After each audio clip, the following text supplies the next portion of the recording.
안녕하세요. 저는 서울에 사는 올해로 50살을 맞은 주부입니다. 부터 남의 얘기는 입에 잘 올리지 않았죠. 엄마가 늘 그러셨거든요. 남 얘기하면 부메랑이 되어서 자신에게 돌아오는 법이야. 남이 얘기하는 사람 옆에는 가지도 말고 남의 허물이든 칭찬이든 입에 담지도 말아라. 그래서인지 저는 어려서부터 남들 얘기는 관심도 두지 않았고 입에 담지도 않았습니다. 혹여나 누군가가 남의 형을 보려고 하면 슬그머니 그 자리를 벗어나버리곤 했죠. 그런 제가 오늘은 좀 얘기를 해야겠습니다. 저의 시어머니에 대한 험담을 속 시원하게 한번 해야겠습니다. 끝까지 들으시면 제가 왜 시어머니 험담을 하게 됐는지 이해를 좀 하실 겁니다. 저희 시어머니는 평소에 두 며느리를 자주 비교하셨습니다. 형님과 저를 말이죠.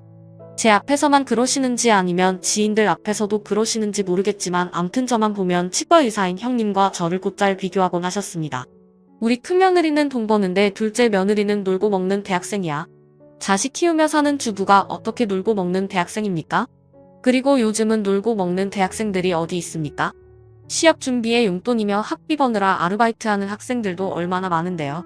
우리 큰며느리는 똑똑한 치과의사인데 우리 둘째 며느리는 한심해. 우리 큰며느리를 봐라. 매사가 아주 단정하지. 아이고 우리 둘째 며느리 하는 것 좀 봐. 하는 일마다 어찌 그리 칠칠하신지. 저에게 그런 표현을 할 때마다 얼마나 시어머니가 야속했는지 모릅니다.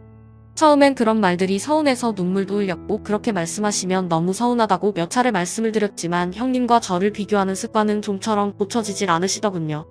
저 역시도 어느 순간에는 그런가 보다 하고 한 귀로 듣고 한 귀로 흘리게 되었죠. 그러다 언제부터인가는 시어머니의 레페토리가 한결같더군요. 아흥 용돈 주는 며느리가 최고야 하시면서 형님에 비해 한없이 가난한 저를 만만하게 보시더군요. 그렇다고 시댁이 가난한 건 아닙니다. 시아버지는 부천 공무원으로 일을 하셨고 시어머니도 간간히 일을 하시면서 돈을 모아서 큰 부자는 아니어도 남에게 아쉬운 소리는 하지 않을 정도로 사셨습니다. 그런데 시아버지가 부청을 퇴직할 즈음에 전원생활이 귀에 꽂혀버리셨습니다. 평소에도 퇴직하면 시골에 내려가 농사 짓고 싶다는 말씀을 몇 차례 하셨는데 그게 현실이 될 줄은 꿈에도 몰랐습니다. 시아버지께서는 부청 퇴직과 함께 살던 아파트를 정리하고 퇴직금과 저축해둔 재산의 전부를 털어서 경기도 인근 시골로 들어가셨습니다. 물론 시어머니는 자신이 고생할 게 뻔하다 생각해서 묻고 만류하셨지만 시아버지는 전원생활이 평생의 소원이라면서 살던 도심의 아파트까지 정리하시고는 펜션을 구입해버리신 겁니다. 살림집과 옆에 나란히 붙어있는 펜션을 사셨고 개복숭아 밭을 사셨습니다. 펜션은 방 3개에 화장실과 작은 주방이 딸려있는데 멀리서 보면 버섯 모양으로 앙증맞았습니다. 그리고 크다고도 볼 수 없고 적다고도 볼 수 없는 곳이었죠. 게다가 옆으로는 텃밭이 있고 그 뒤로는 개복숭아 밭이죠. 이곳에서 개복숭아 밭과 펜션을 함께 운영하시던 분이 시아버지 아는 지인의 지인인데 연세가 있는지라 자식을 따라 서울로 이사를 가는 바람에 급하게 내놓게 된 것입니다. 시세보다 저렴한 가격으로 구입을 하셨다고 시아버지는 엄청 좋아하셨습니다. 펜션은 지은 지 3년이 됐다군요. 그래서인지 낡은 곳이 없어서 손볼 곳은 없었습니다. 어쩌면 퇴직 부부가 소소하게 일하기로는 안성맞춤인데 보였습니다. 그런데 문제는 시아버지였습니다. 시아버지는 평생을 책상에 앉아 일하시던 분이라 그러신가 몸으로 하는 일은 정말 둔하시더군요. 그런 모습에 시어머니는 매일 속이 터져 하셨습니다. 본인이 일 다 할 것처럼 토장 찍어 놓고서는 이게 뭐야 내가 이 나이 들어서 무슨 고생이랑 하시면서 시어머니는 한숨을 푹푹 내쉬셨습니다. 시어머니도 나이가 있는지라 젊은 시절처럼 일을 하기란 참 힘이 드셨겠죠. 그리고 농사가 어디 하루아침에 되겠습니까? 경험과 노하우도 어느 정도 쌓여야 될 일이겠죠. 그런데 그 불똥이 저에게 튀었습니다. 시어머니는 틈만 나면 마치 도우미처럼 저를 부르셨습니다.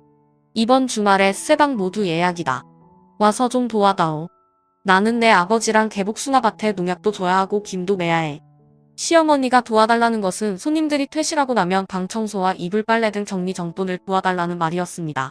하룻밤 묵고 나간 객실은 최대한 손님들이 깔끔하게 정리를 한다고는 하지만 화장실 청소와 방 청소, 주방 씻기들은 다시 정리를 해야 하니까요. 펜션은 나름 잘 됐습니다. 주말에는 빈 방이 없었습니다.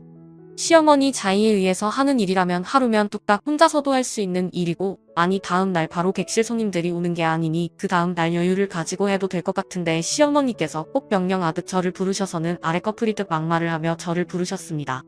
그러니 좋은 마음으로 도와드리고 싶다가도 기분이 상해서는 결국엔 짜증이 섰고 다시는 오지 말자 결심을 하게 되는 거죠.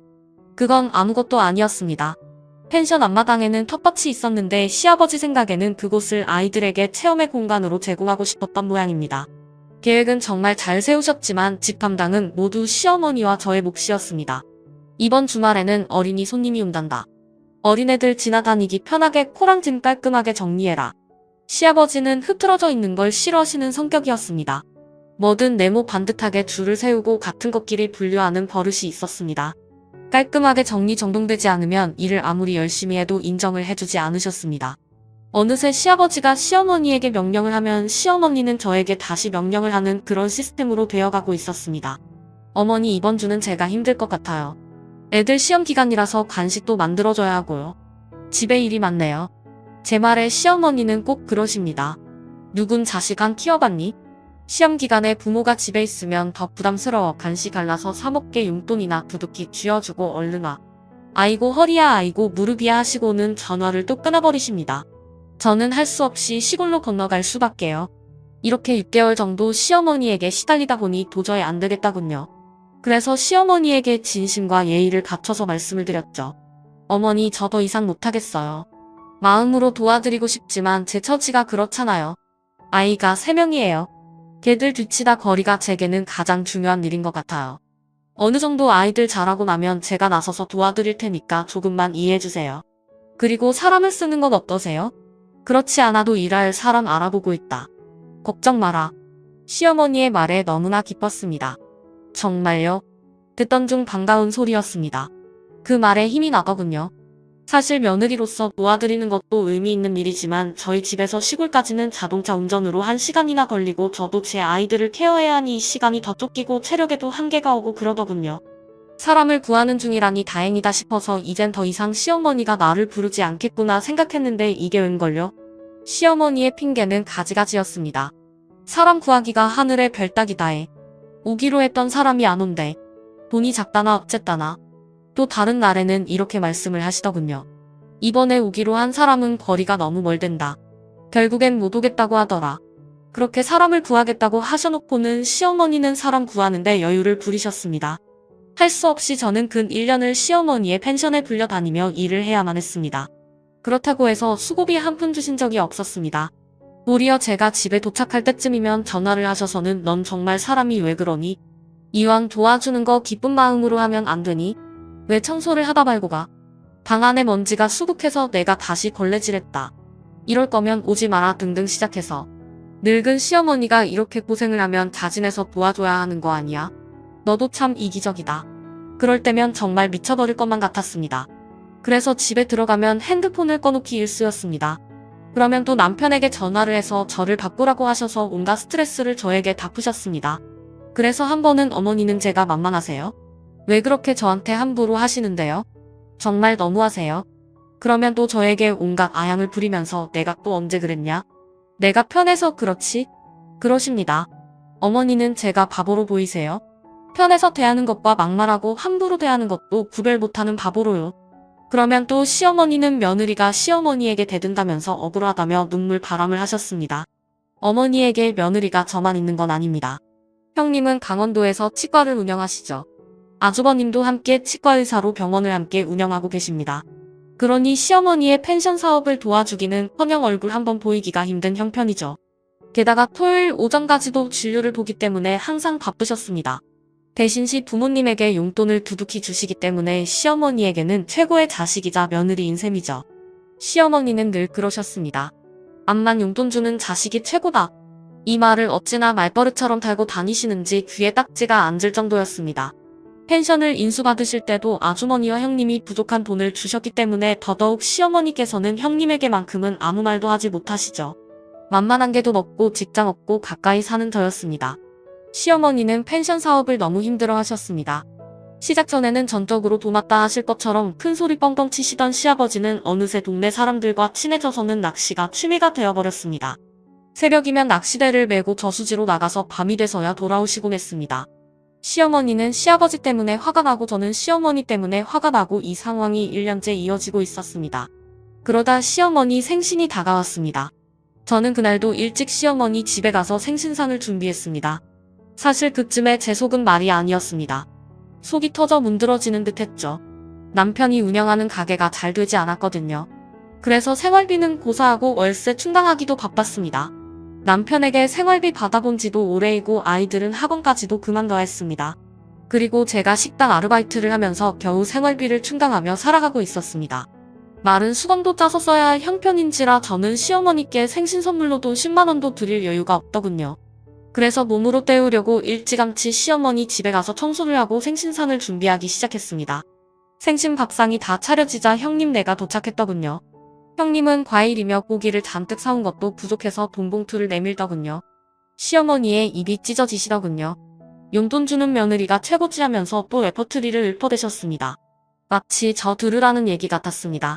밥상 위 형님 밥그릇에는 고기며 전이며 이것저것 올려주시면서 하루 종일 뜨거운 불 앞에서 일한 저에게는 밥 먹으라는 소리 한 번은 하지 않으시더군요. 그것도 모자라서는 형님이 가겠다고 자리에서 일어서자 제가 만든 음식들을 모두 싸서 형님 차에 실어주시더군요. 늘 이런 식이었습니다. 시댁에 몸쓰는 일은 죽어라 제가 다 하고 좋은 소리 한 번도 듣지 못하고요. 더 기분이 나빴던 건 시어머니는 늘 가족들 모두와 거실에 둘러앉아 과일을 나눠 먹으면서 저에게는 뒷정리를 하라고 주방에 밀어넣으셨습니다. 그런데 이번엔 더 심하시더군요. 시어머니는 남편을 안방으로 데리고 들어가서는 뭐라고 소곤소곤 하시더군요.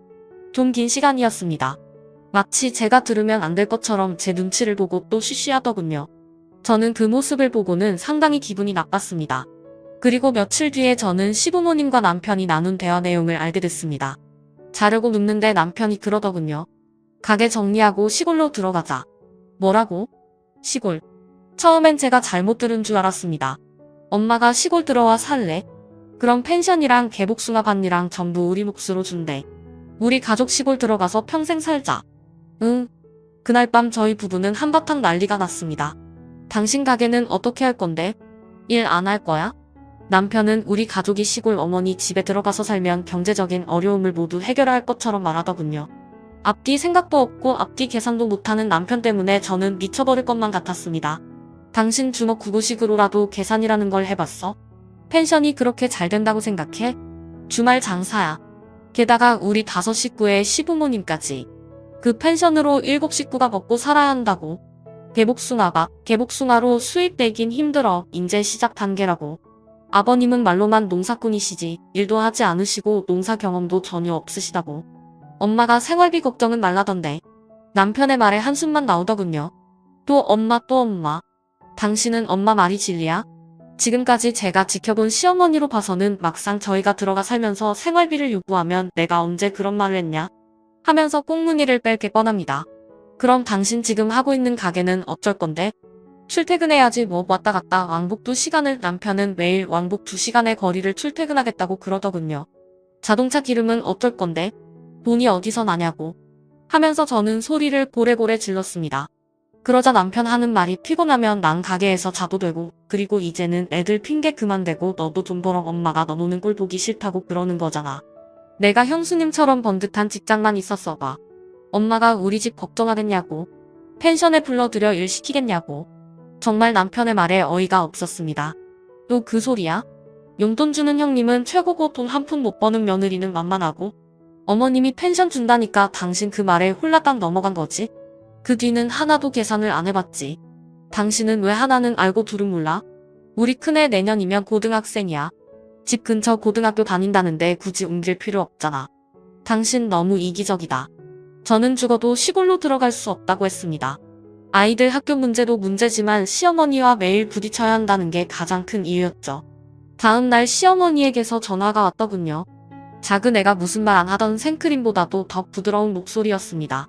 그 목소리로 저에게 할 말은 뻔하다는 생각이 드니 속이 뒤집어지더군요. 저는 단도직입적으로 말씀을 드렸습니다.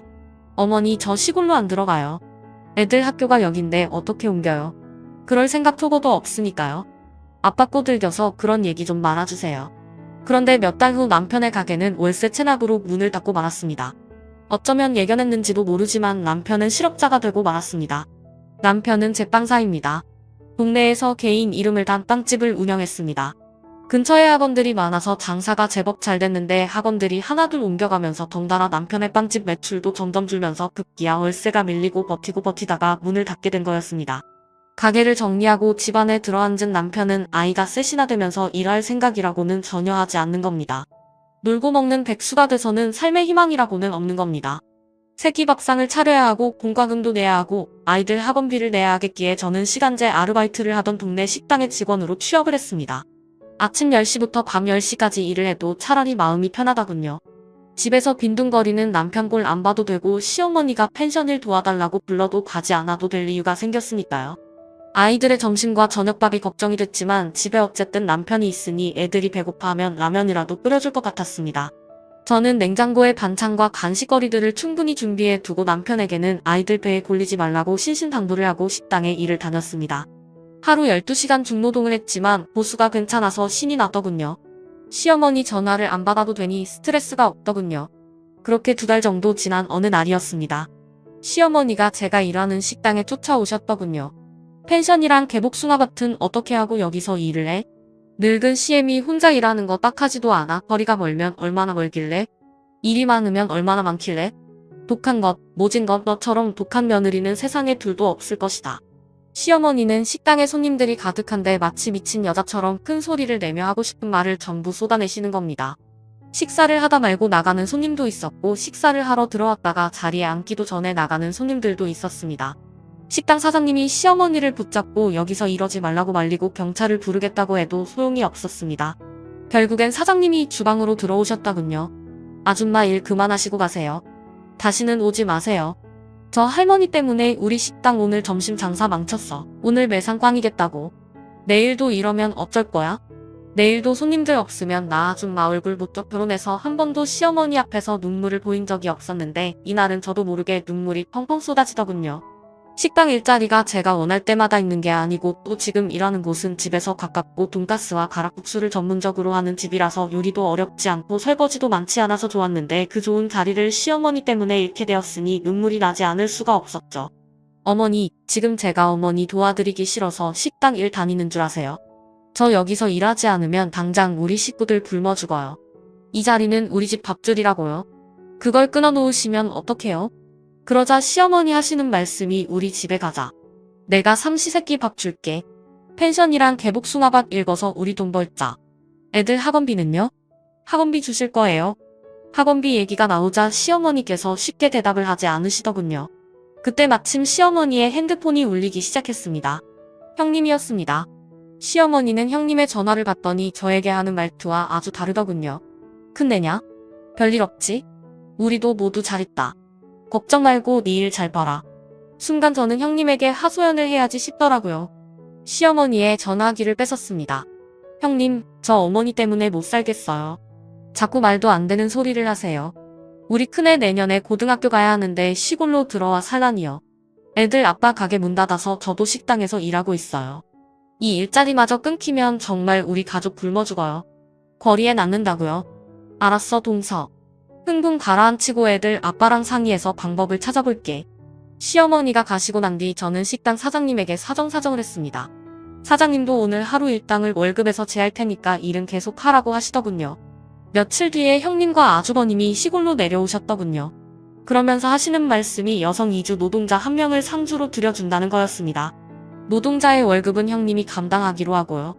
시어머니가 엄청 좋아하시더군요. 정말 큰 며느리밖에 없다. 내가 힘들다고 도와달랬더니 작은 며느리는 돈 되는 일 아니라고 나몰라라 하는데 역시 큰 며느리는 다르구나. 용돈 주는 며느리가 최고다 최고. 하면서 또 그 레퍼토리를 읊으시는데 그러던가 말던가 제 코가 석자였습니다. 저는 어쨌든 지금 사는 집에서 제 자식들 먹여 살리기 바빴습니다. 그 후로 시어머니가 펜션 일로 저에게 전화하는 일은 없었습니다. 남편은 택배 일을 시작하게 되었고 큰 애는 고3이 되었습니다. 저도 아이들의 뒷바라지를 위해서 열심히 식당을 다니면서 돈을 모았습니다. 남편이 벌기 시작하니 조금이나마 통장에 돈도 모이기 시작하더군요. 그런데 그쯤 시어머니께서 엄청난 소식을 안고 전화를 하셨습니다. 우리 집 일 도와주는 사람이 베트남 고향으로 돌아간다고 한다. 당장 다음 달에 말이다. 시어머니는 펜션과 개복숭아밭 걱정에 남편에게 전화를 했더군요. 백방으로 일할 사람을 수소문했지만 마땅히 일하겠다는 사람이 없어서 걱정이라고 하더군요. 곧 학생들의 여름방학과 직장인들의 휴가철이 시작되면 펜션에 드나드는 휴가객들도 늘어날 테고 개복숭아밭도 농약의 관리까지 한참 필요한 때라서 시어머니는 어찌할 바를 몰라 했습니다. 하지만 저도 어쩔 수가 없었습니다. 큰 애가 고3인데 어떻게 하겠습니까? 이 얘기를 들은 남편이 폭탄 선언을 하더군요. 시골로 들어가 부모님 모시고 살자고요. 택배 일 너무 힘들다. 특히 더 여름엔 못 해먹겠어. 우리 그냥 시골로 들어가서 펜션 사업하자. 지금이라도 들어가서 펜션이랑 개복숭아밭 잘 가꾸면 유산으로 놔준대잖아. 그 부분은 형도 동의를 했고. 또 그 소리야? 당신은 우리 큰애가 고3이라는 거 알아? 내일 모레 수능 보는데 지금 전학을 시키자는 거야?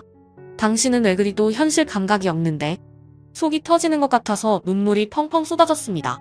다른 집 아이들은 과외에 국영수 학원을 다니면서 공부한다는데 우리는 형편상 과외는커녕 학원도 보내주지 못하고 있는 실정인데 남편은 저런 철없는 소리만 해대니 미칠 것만 같았습니다. 그래서 저는 시골에 들어가 사는 게 죽어도 싫다고 했죠. 그러고는 말했습니다. 가려거든 당신 혼자가. 당신 혼자서 펜션 들어가서 일도 하고 부모님도 모시라고. 정말로 남편은 잘 다니던 택배일을 그만두고 혼자서 시골로 내려갔습니다. 그리고 겨울이 왔습니다. 남편은 시아버지와 함께 농사일을 차근차근 배우기 시작했고 저의 큰나이는 수능 시험을 무사히 마치고 합격 통지서를 받게 되었습니다. 더없이 뿌듯했습니다. 그러던 어느 날이었습니다. 일을 마치고 집에 돌아왔는데 집이 빈집이더군요. 가구가 하나도 없고 가전제품도 하나도 없더군요. 이사를 간 흔적만 남아있더군요. 정말 기가 막혔습니다. 마치 큰아이의 수능 시험이 끝나기를 기다렸다는 듯 남편은 끝내 일을 쳤더군요. 그날은 그의 겨울 가운데에서도 가장 추운 날이었습니다. 이 인간이 저만 빼놓고 아이들을 데리고 시골로 이사를 간 거였습니다. 남편에게 굳이 확인하지 않더라도 뻔한 거였습니다. 어이가 없더군요. 일을 어떻게 해야 할까 생각을 하는데 마침 큰애가 핸드폰으로 전화를 했더군요. 엄마 언제 와? 우리 다들 엄마 기다리고 있는데. 대답을 하지 않자 남편이 큰애의 핸드폰을 뺏어 들고는 하는 말이 버스 끊기기 전에 얼른 움직여. 더 늦으면 어떻게 오려고 그래? 빈집에서 잘 생각은 말아라. 난방 다 끊겨서 얼어 죽어. 정말 어이가 없더군요. 가타부타만 한마디 없이 버스 끊기기 전에 시골로 넘어오라니요. 화가 나서 버스 정류장으로 달려갔습니다. 겨우 마지막 버스를 집어 타고 시골로 쫓아갔죠. 집안이 조용했습니다. 예전 같으면 저희 아이들이 왔다고 마당에서 불을 피워 삼겹살이라도 구웠을 텐데 말이죠. 문을 열고 집 안으로 들어갔죠. 시아버지와 남편이 우울한 표정으로 있더군요. 대체 무슨 일인지 감이 잡히질 않았습니다. 남편이 저를 보더니 시어머니 방으로 들어가더군요. 저는 몰랐습니다. 시어머니가 글쎄 아파서 들어 누워 계시더군요. 시어머니 얼굴색으로 보아 몸이 많이 좋아 보이지 않았습니다. 하지만 제 기분도 말이 아니라서 좋은 투로 말이 나올 리가 없었습니다. 어머니 어디가 안 좋으세요? 그러자 뒤따라 안방으로 들어오시던 시아버지가 말씀을 하시더군요. 내 엄마 나 때문에 아프다. 나이 들어 일하다가 골병 들었나 봐. 개복숭아 밭에서 일하다가 주저앉아 버렸다. 걷지를 못해. 무릎이 나가버려서 수술하고 어제 퇴원했어. 의사 말이 내 엄마 나이가 있어서 회복하려면 한참 걸린다더라. 남편이 시아버지 말을 이어 말하더군요. 이제 더 이상은 안 될 것 같아서 애들 데리고 이사한 거야.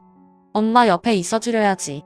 그리고 알아보니깐 여기가 시골이긴 하지만 교육 여건이 그렇게 나쁘지는 않더라고. 큰애는 대학교 기술사 들어갈 테고 둘째 셋째는 전학하기로 했어. 당신 정말 이래도 되는 거야? 왜 그렇게 내 말을 무시하는데? 내가 언제 당신을 무시했다고 그래? 당신이 허락을 안 하니까 내가 이 방법을 쓴 거잖아. 여기서 살짝 좀 실보다는 득이 더 많을 거야. 남편이 큰 소리로 말을 하더군요. 물론 시어머니가 앞에 있으니 든든한 배짱이 생긴 거겠죠. 옆에서 저희 부부의 얘기를 듣던 시어머니가 저를 보고씩 웃으시더군요. 순간 시어머니의 미소가 징그럽더군요. 그 웃음 속에 또 무슨 꿍꿍이를 숨겨놨나 겁부터 났습니다. 시어머니는 인자 어르신 같은 따뜻한 눈빛으로 코스프레를 하시고서는 저에게 한다는 말씀이 내가 그러라고 했다. 내가 시켰어. 너하고 상의하지 말고 이사부터 하라고. 이렇게라도 안 하면 내가 여기 와 살겠어? 시어머니의 말에 화가 머리끝까지 치밀어 오르더군요. 정말로 어머니는 저를 끝까지 무시하시는군요. 아무리 말을 해도 남편과 시어머니가 제 말을 들어주지 않을 것 같아서 제 가슴을 손으로 치고 있는데 시어머니께서 화장대 안 깊숙한 곳에서 봉투 하나를 꺼내시더군요. 시부모, 병간호하는 며느리가 최고다. 여기서 우리 부부랑 너희들 가족이랑 같이 살자. 나한테는 내가 최고의 며느리다. 내 병간호하는 며느리가 최고야. 하면서 제 손에 펜션 문서를 쥐어주더군요. 저는 기가 막혔습니다. 언제는 용돈 주는 며느리가 최고라더니 아픈 자신을 돌보라는 이유로 병간호하는 며느리가 최고라니요. 정말 시어머니의 궤변은 끝도 없을 겁니다. 저는 시어머니가 제 손에 쥐어준 펜션 문서와 개복숭아 반문서를 집어던져버렸습니다. 그리고 그간 마음에 담아두었던 말들을 퍼부었습니다. 어머니 정말 속보이시네요.